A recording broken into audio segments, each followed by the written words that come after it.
Good morning. I want to say good morning to everybody that's tuning in to God Divine Mystery. Morning meditation. We're continuing from yesterday's women's in the Bible who were barren. So this would be part 2 of that. Today, we want to start out with still in Genesis, the Old Testament, but we're going to start out with Rachel. And somewhat a little background on Rachel this morning. Her husband, which is Jacob. Jacob, the one that we love to call the trickster, was tricked into marrying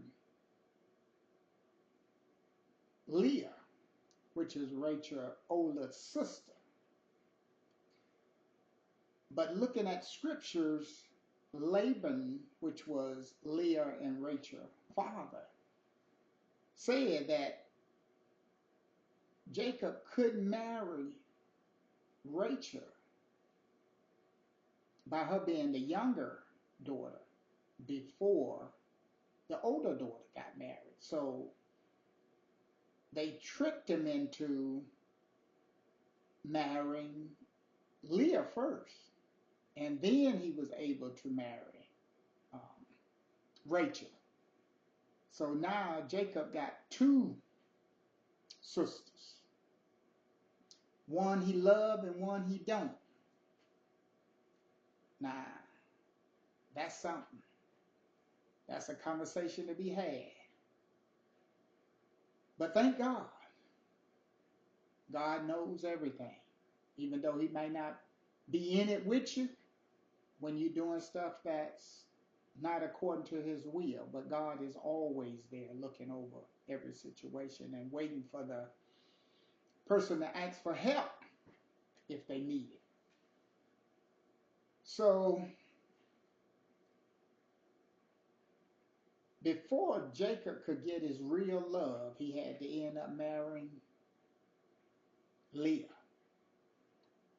But Rachel is the one that Jacob loved, wanted kids with her. Rachel wanted kids with her husband, but could not give Jacob any children. And we find that in Genesis 29 and 31. Rachel was barren. You know, if you don't really read the scriptures, you really won't know women's of that day was barren because they had so many kids. Husbands in that day had many kids. So you wouldn't even think about them. And plus, they don't really talk about women's like they do men. But some of the women's that is in the spotlight that I'm speaking on for is the women's in the Bible that's barren. Their names are out there a little bit more because of their husbands. So I think this is why we really got to know that Rachel was barren.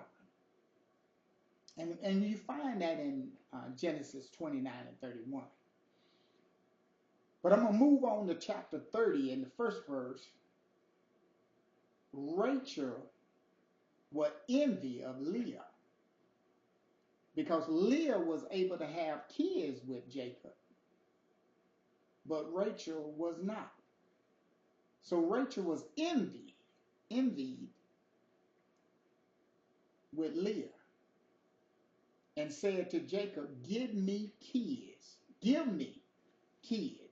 or else I die. Now that's a statement within herself. Give me kids, or else I die. Now, I want to give you a little insight into that. See, we have to watch what we say. Because she said, give me kids, or else I die. Now, if you think about the second kid that Rachel had, which was Benjamin, she died in the process. That's when we have to watch the things that we say when we're talking. I mean, even if we're joking, we have to be careful because it could come to pass, as it did in this particular situation on her second kid, Benjamin. But we're going to go back and stay with the story. So Rachel was envy of her sister because she was able to have kids and she wasn't.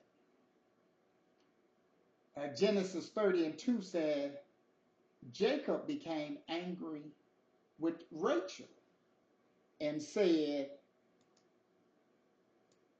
am I God who has withheld you from having children? You know, many times people think that just getting married,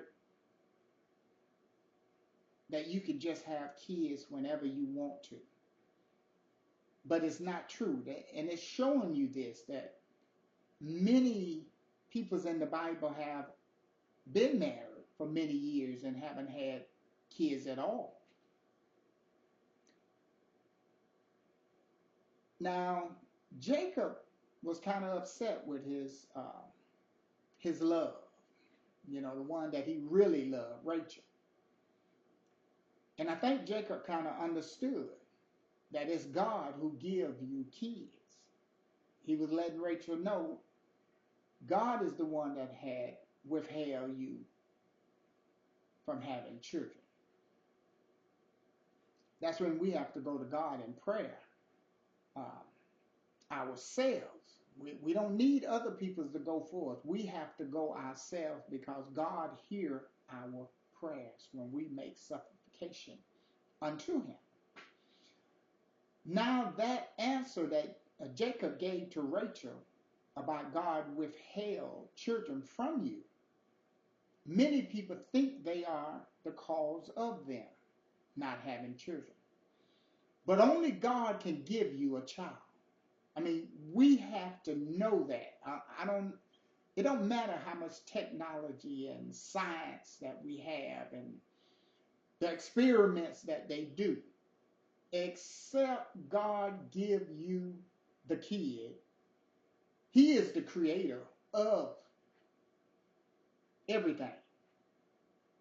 So if you need a kid, you need to go to him because he's the only one can give it.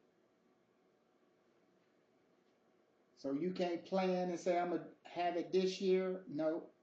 Except he give you the kid, you will not have one.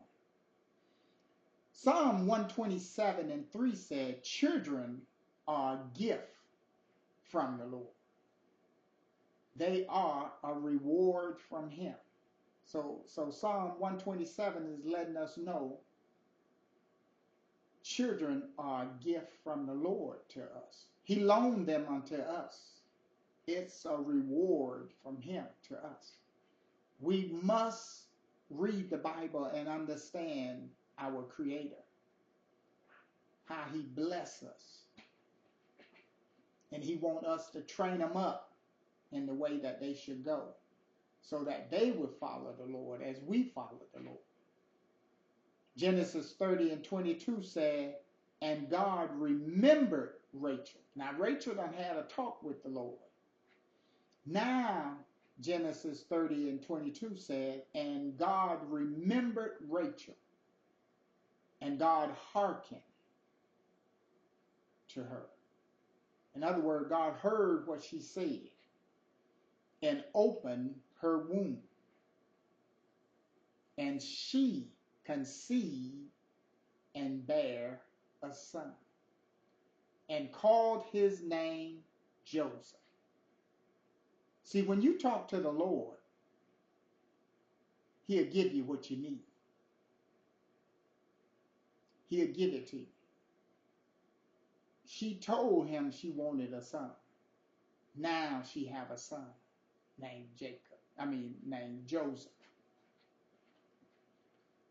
So we're going to cut it today on that one. We're just going to do the one with Rachel.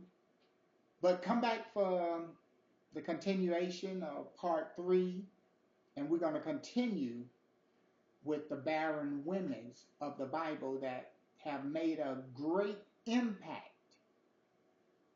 in our lives with their children that are leaders throughout the Bible. So for now, we're going to say that's it. We're going to end, but continue watching. Tomorrow we'll have part 3, and we'll be dealing with another barren woman of the Bible. Still in the Old Testament. So we'll see you then. Have a good one. Bye for now.